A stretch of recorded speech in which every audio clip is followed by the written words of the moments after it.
hikmah beriman pada hari akhir.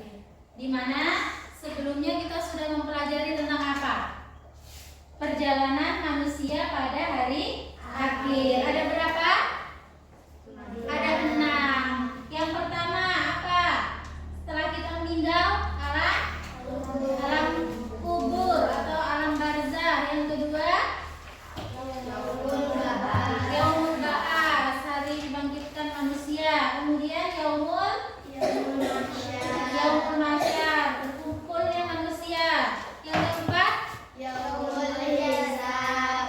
hisab. Yang kelima, yaumul mizan. Yang keenam, yaumul jaza, hari dibangkitkan manusia. Adapun tujuan pembelajaran pada hari ini, yang pertama, siswa dapat mengetahui hikmah beriman pada hari akhir. Yang kedua, siswa dapat mengaplikasikan hikmah iman pada hari akhir dalam tindakan sehari-hari.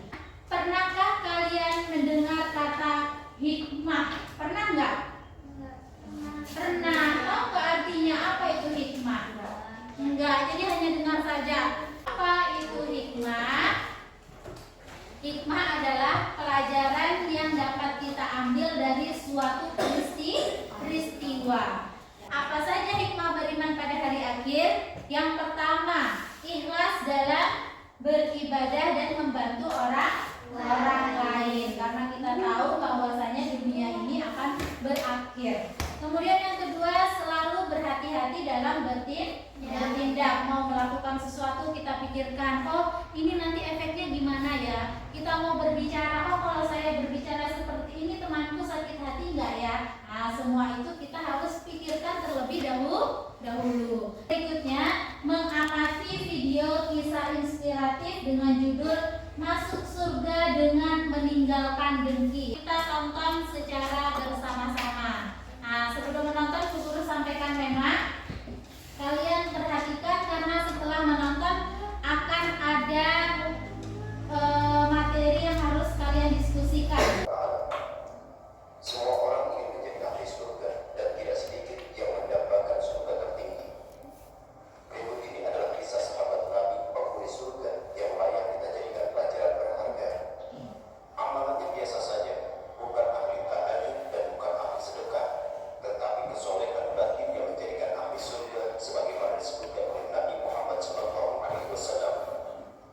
Diriwayatkan dari Anas bin Malik radhiyallahu anhu, dia berkata, ketika kami duduk bersama Rasulullah SAW, tiba-tiba beliau berkata, "Yad'ul an min hadzal fajji rajulun min ahlil jannah." Sebentar lagi akan datang seorang laki-laki penghuni surga. Kemudian seorang laki-laki dari Ansor, yaitu penduduk Madinah, lewat di hadapan mereka dengan bekas air wudu yang masih membasahi jenggotnya, sedangkan tangan kirinya menenteng sendal. Esoknya Nabi Muhammad SAW bersabda lagi, akan lewat di hadapan kalian seorang lelaki dari tempat duduknya, sementara Abdullah bin Amr bin As mengikuti lelaki itu. Lalu ia berkata kepadanya, aku sedang punya masalah dengan orang tuaku dan berjanji tidak pulang ke rumah selama 3 hari. Jika engkau mengizinkan aku menginap di rumahmu untuk memeluk. Jadi kisah tadi menjelaskan tentang masuk surga dengan meninggalkan dengki. Apa itu dengki? Dengki adalah perasaan tidak suka terhadap kenikmatan atau kebahagiaan yang dimiliki oleh orang lain. Nah, sekarang Bu Guru akan membagi kalian menjadi 2 kelompok, kelompok 1 dan kelompok 2. Di mana kelompok 1 menjelaskan apa hikmah yang dapat diambil dari video yang tadi sudah ditonton. Kemudian kelompok 2 menjelaskan perilaku terpuji apa saja yang dapat dilakukan setelah menyaksikan kisah tersebut. Bisa nggak? Bisa. Masih semangat? Masih. Tepuk semangat. Semangat.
warahmatullahi wabarakatuh. Waalaikumsalam warahmatullahi wabarakatuh.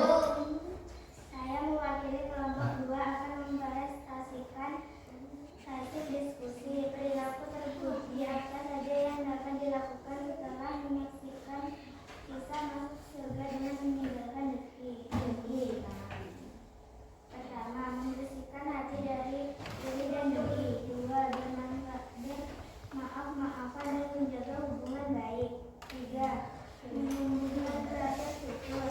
4, berbuat kebaikan kepada orang lain. 5, mendekatkan diri kepada Allah Subhanahu wa Ta'ala. Oke, sudah? Ya, terima kasih untuk kelompok 2. Kita beri tepuk tangan yang meriah untuk kelompok 2. Berikutnya, apa sih keterkaitan kisah yang kita sudah tonton dengan materi berkenaan pada hari akhir?